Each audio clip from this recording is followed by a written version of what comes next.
Calcutta rowing ক্লাবের মুকুটে যুক্ত হলো আরও এক পালক। 164 বছরে পা দেয়া এশিয়ার অন্যতম প্রাচীন ও ঐতিহ্যশালী ক্যালকাটা রোয়িং ক্লাব পেল হেরিটেজ সম্মান।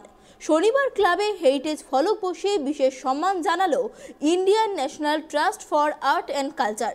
শনিবার সন্ধ্যায় ক্লাব প্রাঙ্গণে হেরিটেজ প্লাকের আনুষ্ঠানিক উদ্বোধনে উপস্থিত ছিলেন ক্লাব সদস্যদের পাশাপাশি কলকাতার বিশিষ্ট জনেরা।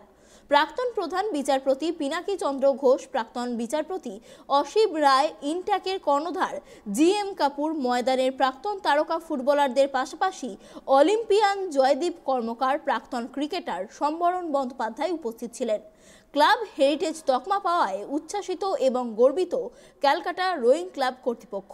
এই সম্মান বর্তমান ও ভবিষ্যতের প্রজন্মকে রোয়িংয়ের প্রতি আরও আকৃষ্ট করবে বলে জানিয়েছেন সচিব চন্দন রায়চৌধুরী। এটা তো আমরা ডিজার্ভ করি, কারণ এটা 164 years old club, second oldest rowing club in Asia. তো আজকে ভালো লাগছে যে এমনি একটা মুহূর্ত যেখানে আমাদের রেকগনাইজ করা হয়েছে হেরিটেজ ক্লাব হিসেবে। আপনারা দেখতে পাচ্ছেন এটা একটা হেরিটেজ স্ট্রাকচারও আছে, নতুন অনেক সংযোজন হয়েছে বিল্ডিং, কিন্তু পুরনো স্ট্রাকচারটা এখনও আছে। প্রায় 100 বছরের ওপরে অনেক ট্রফি আছে, যেগুলো প্রায় 100 বছরের ওপরে ট্রফি। আমাদের বোট আছে যেগুলো প্রায় 50-60 বছরের আগে তো উডেন বোটে রোয়িং হতো, এখন তো ফাইবার গ্লাস বোটে। তো আমাদের ক্লাবটা সব দিক থেকেই একটা হেরিটেজের মতন পরিবেশ আছে, সেই হিসেবে ওরা কনসিডার করে হেরিটেজ তকমাটা দিয়েছে। স্টল ওয়ার্ডরা এসেছিলেন, তারা বক্তব্য রাখলেন, সবাই শুনে খুব খুশি হয়েছেন।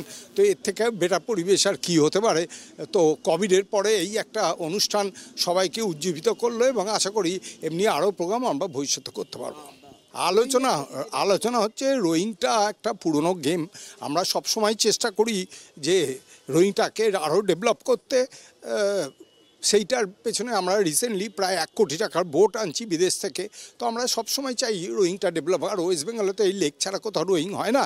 তো এই ক্লাবগুলো সবকটা ক্লাবই, আমরা খালি ক্যালকাটা রোয়িং ক্লাব না, আদার্স যে 3টে ক্লাব আছে সবাই চেষ্টা করছে রোয়িংটা একটা মানে সবসময় ডেভেলপ না কিছু। আর বাচ্চা ছেলেমেয়েরা ভালো করছে। তারা রিসেন্টলি শিলংয়ে অনুষ্ঠিত রোয়িংয়ে আর্মিদের সঙ্গে কম্পিট করে খুব ভালো রেজাল্ট করেছে।